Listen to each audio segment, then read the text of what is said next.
Internetdagi ayrim diniy ma'ruzachilar go'yoki fiqhiy mazhablarni ergashish zarurligini inkor etmoqda. Bu qanchalik to'g'ri?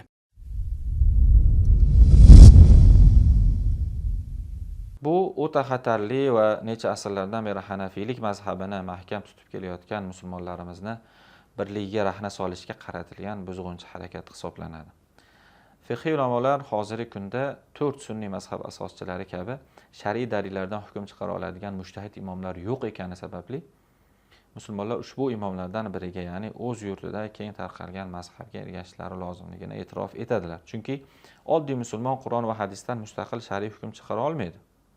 Mazhablarda esa shar'iy masalalar islom ta'limoti, urf-odatlar, xususiyatlardan kelib chiqib, eng mos ko'rinishda masalalar hal qilinadi. Shar'iy ilmi bo'lmagan odamlar Qur'ondan o'zicha hukm chiqarishi hadisda qaytarilgan. Zero Abu Dovud rahmatullohi alayhidan rivoyat qilingan hadisda Payg'ambarimiz sollallohu alayhi vasallam aytadilarki, kim Qur'ondan, demak, ilmsiz holda gapiradigan bo'lsa, do'zaxdan o'ziga joy tayyorlasin deganlar.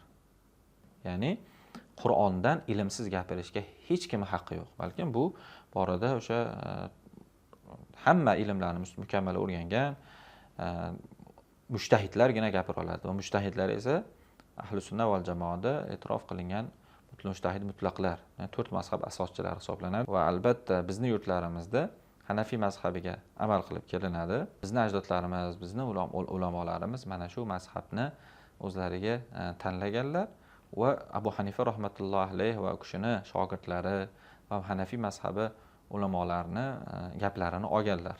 Va bizning ajdodlarimiz Hanafiy mazhabida juda ham ko'plab ijodlar qilishgan va hozirgi kunga qadar butun dunyo Hanafiy olimlari va boshqa mazhabdagilar ham hattoki bizning ulamolarimiz Hanafiy mazhabida yozgan asarlarini mutolaa qiladilar va uni o'rganadilar